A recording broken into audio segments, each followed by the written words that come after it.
2 കിടപ്പുമുറികളും അടുക്കളയും ഭക്ഷണമുറിയുമുള്ള വീടാണ് പെരുമ്പാവൂർ മുടക്കുഴിയിൽ സർക്കാർ നിർമ്മിച്ചു നൽകുന്നത്. നിലത്ത് ടൈൽ വിരിക്കാനും പെയിന്റിംഗും മാത്രമാണ് ഇനിയുള്ള പണികൾ. നേരത്തെ ലഭിച്ച 5 സെന്റ് ഭൂമിക്ക് പുറമെ 1 സെന്റ് കൂടി സർക്കാർ വാങ്ങിയാണ് വീടിന്റെ നിർമ്മാണം നടത്തിയത്. സ്ഥലത്തിന്റെ 4 വശവും കരിങ്കല്ല് കെട്ടുന്ന ജോലിയും പുരോഗമിക്കുകയാണ്.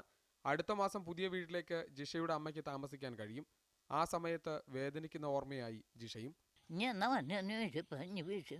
പൈസ ഉണ്ടായിട്ട് വേണം, ഇപ്പം പൈസ ഇല്ല എന്നും പറഞ്ഞ പോയെ. ഒരു ദിവസം കിടക്കാൻ അതിന് പറ്റിയില്ലല്ലോ. അത് വലിയൊരു സങ്കടം, അത് ഭയങ്കര സങ്കടം. നിർമ്മിതി കേന്ദ്രയ്ക്കാണ് വീട് പണിയുടെ ചുമതല.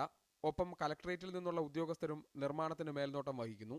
ബ്ലോക്ക് പഞ്ചായത്ത് ജിഷയ്ക്കും അമ്മയ്ക്കും അനുവദിച്ച വീടിന്റെ നിർമ്മാണം ജിഷയുടെ മരണത്തിന് ശേഷം കഴിഞ്ഞ സർക്കാർ ഏറ്റെടുക്കുകയായിരുന്നു. പുതിയ സർക്കാർ 45 ദിവസം കൊണ്ട് നിർമ്മാണം പൂർത്തിയാക്കാൻ നിർദ്ദേശിച്ചു. സ്വന്തമായി അടച്ചുറപ്പുള്ളൊരു വീട് വേണമെന്ന ജിഷയുടെ സ്വപ്നം ഏറ്റെടുത്ത് പൂർത്തീകരിച്ച സർക്കാരിന് ഇനി അഭിമാനിക്കാം. മുടക്കുഴിയിൽ നിന്നും ക്യാമറ പേഴ്സൺ സിജോ സുധാകരനൊപ്പം ലിജോ വർഗീസ്, മീഡിയ 1.